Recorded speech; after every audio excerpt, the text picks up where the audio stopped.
Hello mga boss. Ang gagawin natin ngayon sa Bluetooth speaker, papansin ninyo, bale dual speaker tong Bluetooth speaker na to. Ayan. Ngayon, ang brand naman nito, kung titignan nyo, Kingster, at yung model, KST-8812. So, yan bale yung kanyang model. Ngayon mga boss, ang problema naman nitong Bluetooth speaker na to, base sa nagpapayos, ayaw daw mag-power on. Ayan, kung titignan nyo, bale naka-on na tong Bluetooth speaker, pero papasinin nyo, wala yung kanyang display. Yung kanyang ilaw dito sa speaker, kung papansinin nyo mo, boss, hindi rin umilaw. So, meron kasing ilaw tong mga speaker na to once na nag-on na tong Bluetooth speaker. Pero ang papansinin natin, ayan, ayaw mag-on kahit na naka-on na yung switch. So, ayan bale yung ayusin natin dito. Pero bago yan, sa mga hindi pa pala nakasubscribe dito sa ating channel, huwag sanang kalimutan mag-subscribe. At pag-ipindot na rin yung notification bell para sa susunod na upload na gagawin natin, na-notify kayo.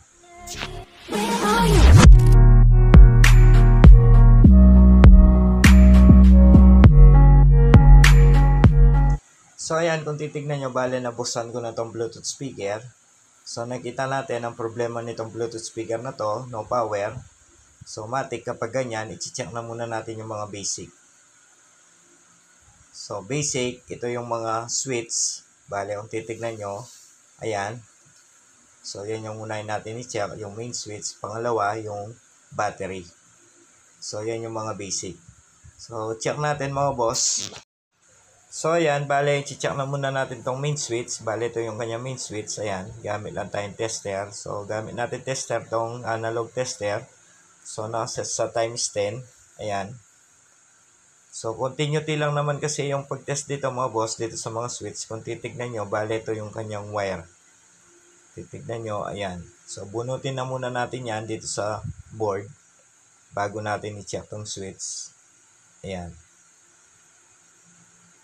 So, kapag nag-check kayo ng switch mo, boss, mas better na tanggalin natin dito sa board. Ngayon, check natin. Pwesto ko lang tong aking tester. Ayan, para makita nyo. So, ayan mga boss, check ko lang. Bale, naka-switch on na tong main switch. Ayan, kung titignan nyo, pumalo yung ating pointer dito sa ating tester. Ngayon mga boss, try natin i-off itong switch.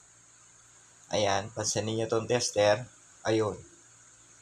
So, naglalaro naman tong kanyang switch. Ibig sabihin, okay tong switch. Wala sa switch ang problema nitong Bluetooth speaker.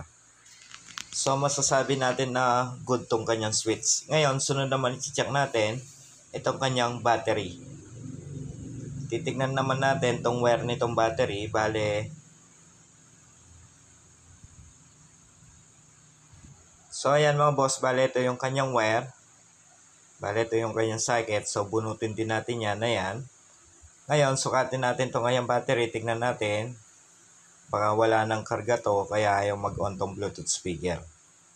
So, gagamitin pa rin natin na tester dito, itong analog tester. So, set naman natin sa 10 volts DC. Ayan. So, tignan natin mga boss kung meron ba tayong masukat dito sa kanyang battery. So, dapat ang masukat natin dito ay nasa 3 volts. Hindi bababa sa 3 volts. So, tignan natin.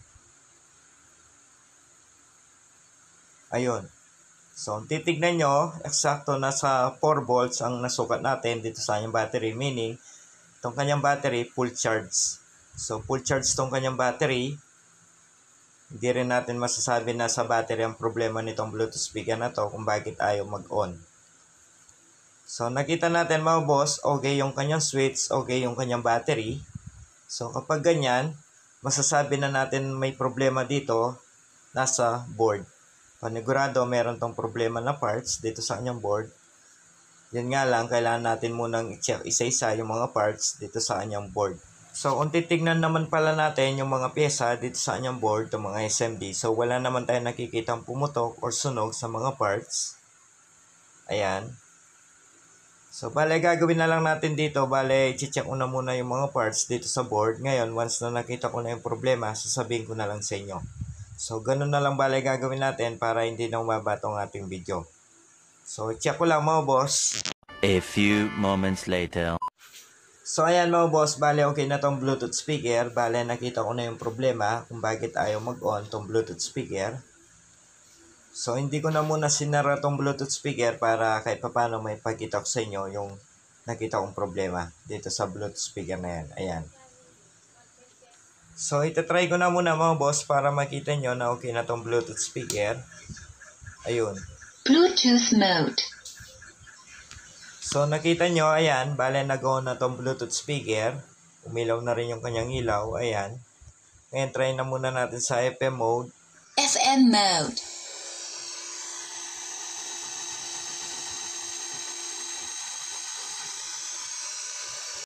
Yun mga boss, so nakita nyo, nag-on na tong Bluetooth speaker. So, na-try din natin sa FM mode. Meron naman audio.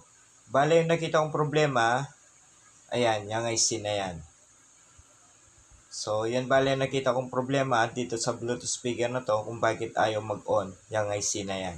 So, yung IC na yan mga boss, bale, tinanggal ko pala yan dito sa board nitong Bluetooth speaker dito sa kanyang amplifier section. Sa madaling salita, bale meron shorted dito sa kanyang amplifier. Yan na nga, yung IC na yan. So, yan yung naging dahilan kung bakit ayaw na rin mag-on tong Bluetooth speaker. So, bale, tinanggal ko lang yan mga boss hanggang sa tinry kong i-on tong Bluetooth speaker. Ayun, hanggang sa nag-on na tong Bluetooth speaker. So, yung IC na nakita kong shorted mga boss, bale, tinanggal ko yan dito sa board. Kung titignan nyo, bale, dalawa yung IC na yan. So, yung isa, bale, dito ko tinanggal, ayan. Sa madaling salita mga boss, bale, itong Bluetooth speaker na to, bale, stereo yung kanyang amplifier, left and right. So, kung titignan natin itong Bluetooth speaker, bale, dalawa rin yung kanyang speaker. Ayan. So, yung isang speaker dyan, bale, hindi na gumagana ngayon kasi nga, yung isang IC dito sa kanyang amplifier, tinanggal natin dahil nga shorted. Pero ganun pa man mga boss, magagamit pa rin ni customer tong Bluetooth speaker na to kasi nga yung isang speaker gumagana pa naman.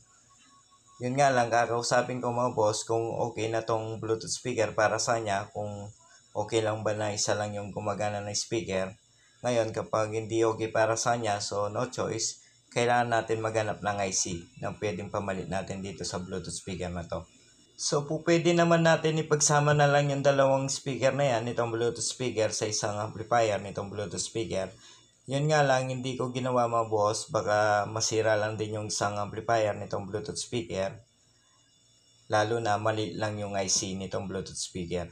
So, hindi natin ginawa yun. Ngayon, kakausapin ko na lang yung may-ari dito kung anong plano niya. So, kakausapin ko mga boss kung okay lang ba na kahit isang speaker lang gumagana dito sa Bluetooth speaker niya or gusto niya dalawa. So, depende na lang yun sa usapan namin. Pero ang importante sa ngayon, napaon natin tong Bluetooth speaker. So, nakita natin yung problema kung bakit ayaw mag-on tong Bluetooth speaker. So, sa ngayon mga boss, hanggang dito na muna tong ating video. Sa mga hindi pa pala nakasubscribe, huwag sanang kalimutan mag-subscribe at pakipindot na rin notification bell para sa susunod na upload na gagawin natin, ma-notify kayo. Hanggang sa muli, maraming salamat.